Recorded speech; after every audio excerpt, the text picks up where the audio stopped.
ఎందుకు అలా ఉరుతున్నావు? నీకు నీ గర్ల్ ఫ్రెండ్ హ్యాండ్ ఇచ్చిందా? నోరు ముసుకో.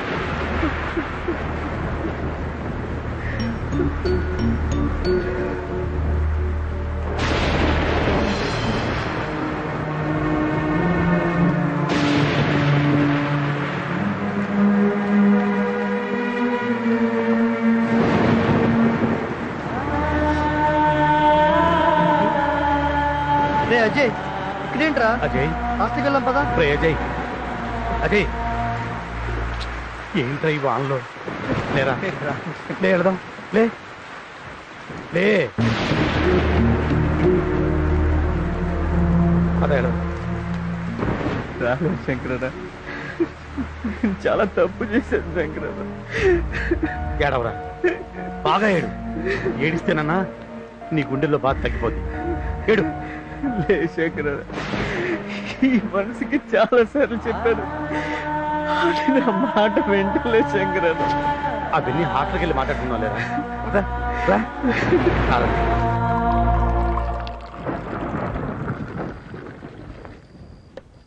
ప్రేమ అనేది బలవంతంగా ఇచ్చేది కాదు, తీసుకునేది కాదు. దానంతా అదే పుట్టాలరా. మీరు ఒక అమ్మాయిని చూస్తారు, దాన్ని వెంట పడతారు. అది కాదంటే లైఫ్ స్పాయిల్ చేసుకుంటారు. శంకరన్న వర్షంలో తడిచాడు, జ్వరం వస్తుందేమో, ఈ టాబ్లెట్ ఇయ్యన్నా. వేసుకో. ఇంత చిన్న టాబ్లెట్ ఆ బాధను తగ్గించలేదు శంకరన్న. ఆ అమ్మాయి ఇంకోటి ప్రేమిస్తుందని తెలిసి కూడా ఇంకా అమ్మాయి గురించి ఎందుకు ఆలోచిస్తున్నావు? మర్చిపో. ఆమె వేరే వాడిని ప్రేమిస్తున్న సంగతి నాకు తెలుసు శంకరన్న. ఆ అమ్మాయి ఫోన్లో ప్రేమిస్తున్న వ్యక్తి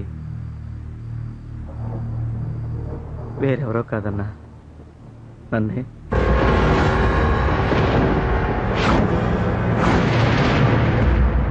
అవును శంకరన్న, కుమార్ గారి శృతికి నేను ఎలా పరిచయం అయ్యానంటే... excuse me sir. Yes sir, నాకు ఈ బ్రీఫ్ కేసు దొరికింది సార్. అదే కలర్. ఇది చాలా ఇంపార్టెంట్ అయిన బ్రీఫ్ కేసు. ఇందులో 50 లక్షలు ఉన్నాయి తెలుసా? సార్, అందులో ఎంత ఉంటే నాకెందుకండి, నాకు దొరికింది, నేను తీసుకొచ్చి ఇచ్చాను. ఎవరిదైతే వాళ్ళకి ఇచ్చేయండి. ఉంటాను సార్. హలో, ఏంటా స్పీడు? కూర్చో. తిరిగి సార్, కాఫీ తీసురా. వీడేంటి లేనిపోయింది తిరుక్కుంటానేమో. సార్, నేను అర్జెంట్ పని మీద హైదరాబాద్ వెళ్తున్నాను, బయలుదేరుతాను సార్. 1 మినిట్. నీ పేరు? కుమార్ సార్. నీ ఫోన్ నెంబర్?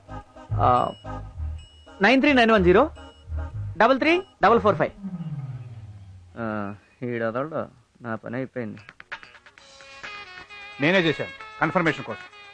ఓ సార్, నాకు పని ఉందండి, నేను బయలుదేరుతాను. Okay, you can go. Thank you sir. ఇంత వాల్యుబుల్ బ్రీఫ్ కేసు ఎలా పోగొట్టుకున్నావమ్మా? సార్, అది ఆఫీస్ నుంచి వస్తుంటే ఫ్రెండ్ కోసం కాఫీ డేకి వెళ్ళాను, మిస్ అయ్యింది. Anyway sir, thank you so much. Thanks చెప్పాల్సింది నాకు కదమ్మా, ఇతనికి.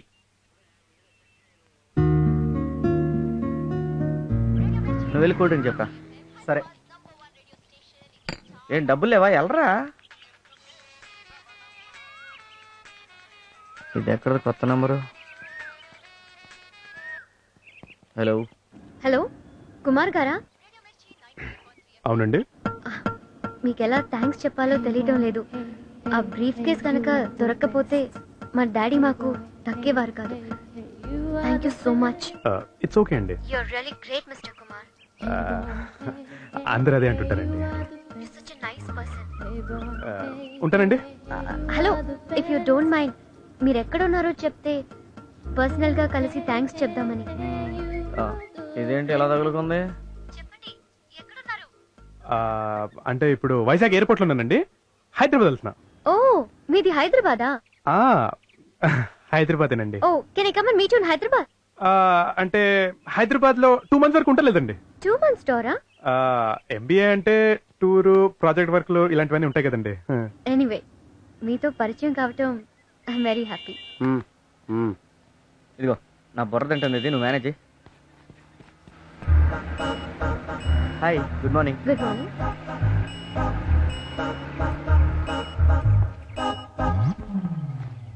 మీ వాయిస్ చాలా బాగుందండి. మీతో మాట్లాడుతుంటే అసలు టైం అయితే ఏంటి ఇంకా తింటుందా? చెప్పండి. మీ వాయిస్ ఏంటంటే డిఫరెంట్ గా ఉంది. అంటే మిమిక్రీ చేస్తానండి. ఈ బేస్ వాయిస్ మీ ఒరిజినల్ వాయిసా? అవునండి. ఓహో బాగుంది, ఇలాగే మాట్లాడండి. అలా కుమార్గా పరిచయం అయ్యాను. ఆ తర్వాత తను 2-3 సార్లు ఫోన్ చేసింది. మాటల మధ్యలో తెలిసింది తనే శృతి అని. అజయ్ని కుమార్ని నేనే అన్న విషయం చెప్పి శృతిని సర్ప్రైజ్ చేద్దామని వెళ్ళాను.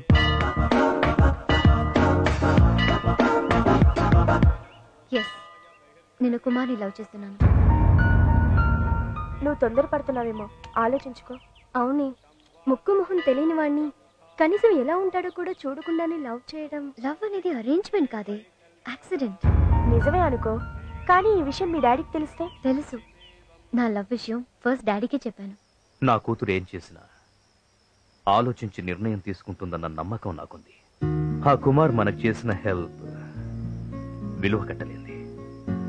అదే ఆ బ్రీఫ్ కేసు మరెవరికైనా దొరికి దాంట్లో ఉన్న 50 లక్షలు తీసుకొని ఫైల్స్ అవతల పడేసుంటే నీ డాడీ ప్రాణాలతో ఉండేవాడు కాదు.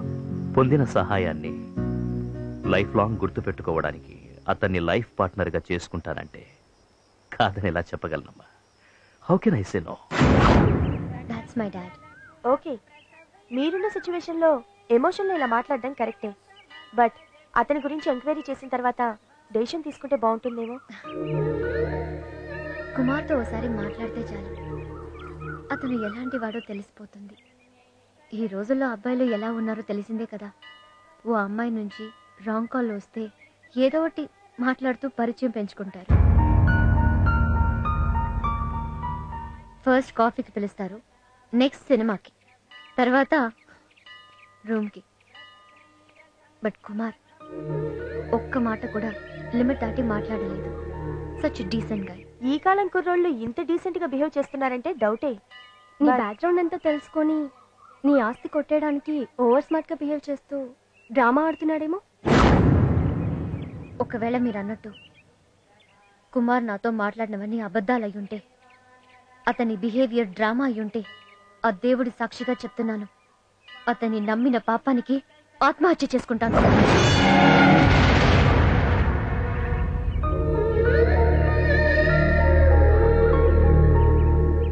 కుమార్ మీద అంత నమ్మకం పెట్టుకుంది శృతి.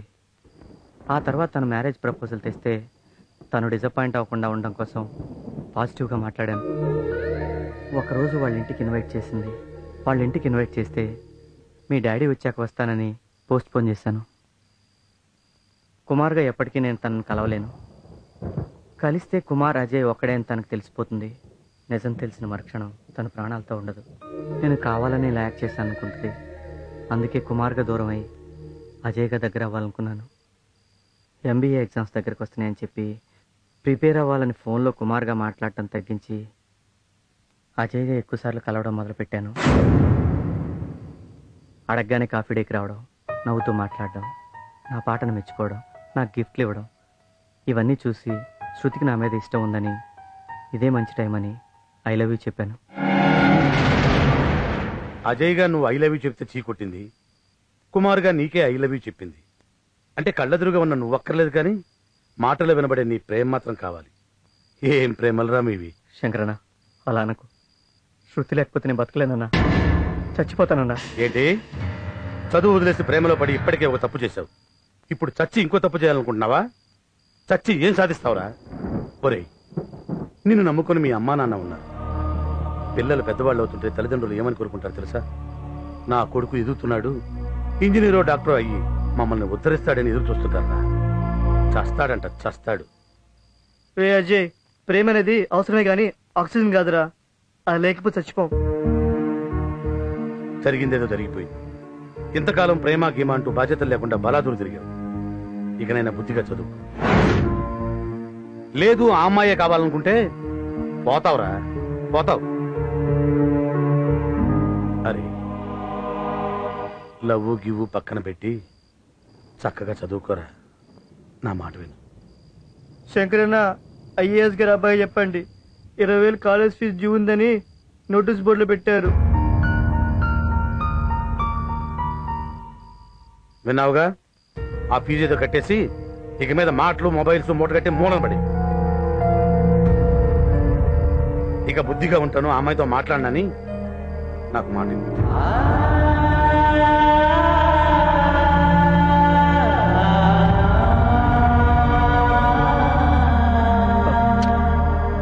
నాకు మాట ఇవ్వు.